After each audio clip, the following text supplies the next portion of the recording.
नमस्कार साथियों, मैं अनामिका सिंह।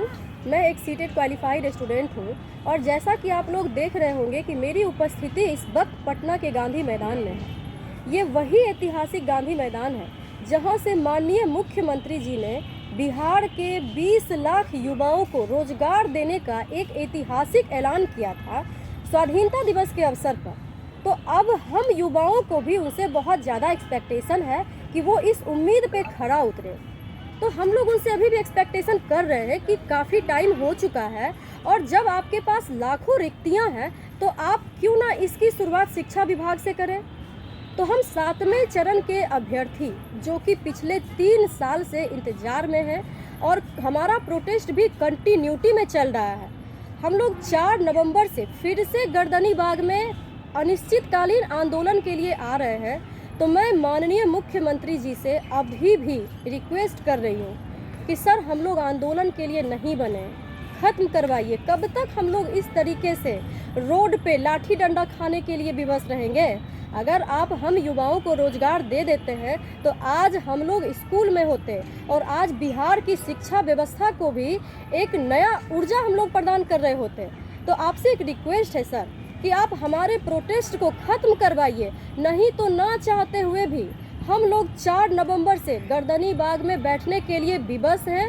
और जितने भी 7th फेज के अभ्यर्थी हैं, मैं उनसे भी कहना चाहती हूँ कि आप लोग 3 साल से संघर्ष कर रहे हैं। ऑफ कोर्स आप लोग योद्धा हैं, तभी इतनी लंबी लड़ाइयाँ लड़े हैं। मैं आज आप लोगों से गांधी मैदान से जंग का ऐलान करती हूँ और मैं गवर्नमेंट को ये कहना चाहती हूँ कि अगर आपको ऐसा लग रहा होगा ना कि ये अभ्यर्थी थक हार करके और हमारे आश्वासन से बैठ जाएंगे तो ये आपकी गलती है, क्योंकि हमारे हौसले अभी भी बुलंद हैं।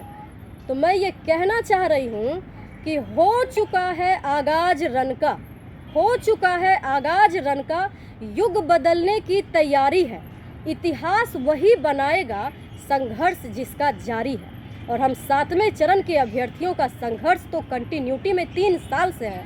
हम लोग आ रहे हैं 4 नवंबर से इतिहास रचने के लिए और हम लोग गांधी मैदान में आज ये ऐलान करते हैं कि अगर हम लोग गांधीवादी बन सकते हैं तो हम लोग भगत सिंह भी बन सकते हैं। आप लोग हमें भगत सिंह बनने पे विवश मत कीजिए, क्योंकि हम लोग अभी सत्याग्रह से आपको रिक्वेस्ट कर रहे हैं कि आप हमारे सत्याग्रह से मान जाइए। अगर आप इससे नहीं मानते हैं तो हम लोग आगे भूख हड़ताल और आमरण अनशन करेंगे। इससे भी यदि आप नहीं मानिएगा तो हम लोग भी आगे चलकर दांडी मार्च करेंगे, क्योंकि हम लोग विवश हैं। हमारे पास आपने न तो रोजगार दिया है कि हम लोग किसी भी और चीज़ में भी हम लोग काम कर सकें, लेकिन अगर आप हमें स्कूल में नहीं भेजते हैं तो हम लोग मजबूर हैं। और मैं तमाम अभ्यर्थियों से, खास करके जो डिमोटिवेट हो चुके हैं ना, उनसे मैं एक बात कहना चाहती हूँ कि जब युद्ध करने से पहले ही कोई हार मान ले तो वो जिंदगी में क्या पाएगा। जो चुनौती से पहले ही घबरा जाए तो आप लोग चुनौती का सामना कीजिए, क्योंकि जब तक जिंदगी है ना तब तक चैलेंज और ऑब्स्टेकल्स तो आते ही रहेंगे। मैं आप तमाम अभ्यर्थियों के लिए एक बात कहना चाहती हूँ कि अगर आंधियों की जिद है जहां बिजलियां गिराने की, तो हमारी भी जिद है वहीं आसियां बसाने की। हिम्मत और हौसले बुलंद हैं, अभी खड़ा हूँ, गिरा नहीं हूँ और अभी जंग बाकी है, अभी मैं हारा भी नहीं हूँ।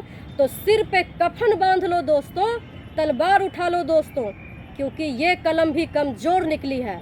तो हम लोगों को आकर के अपनी संख्या बल का परिचय देना है और 7वें चरण की लड़ाई को स्ट्रॉन्ग तरीके से रखना है। और इस बार हम लोगों को फाइनल टच के साथ, डू और डाई के नारा के साथ मैदान में आना है और हम लोग बिल्कुल जीतेंगे। अंत में मैं गवर्नमेंट के लिए भी एक ऐलान करना चाहती हूँ कि सर, आप जिन युवाओं की बात कर रहे हैं ना, उन युवाओं के लिए सबसे प्रमुखता से यदि कोई मैटर है तो वो अनएम्प्लॉयमेंट दूर करना है। अगर आप इसको दूर करने में, अगर आप इसको सॉर्ट आउट करने में सक्षम नहीं हैं तो हम लोग मजबूरी में, जो अंग्रेजों भारत छोड़ो आंदोलन हुआ था ना, उसी के तर्ज पे हम लोग भी अब एक आंदोलन शुरू करेंगे कि राजनेताओं बिहार छोड़ो। अगर आपसे बिहार नहीं संभल रहा है तो आप बिहार छोड़ दीजिए, कम से कम हम अभ्यर्थियों के फीलिंग के साथ तो मजाक नहीं कीजिए। जय हिंद, जय शिक्षक अभ्यर्थी।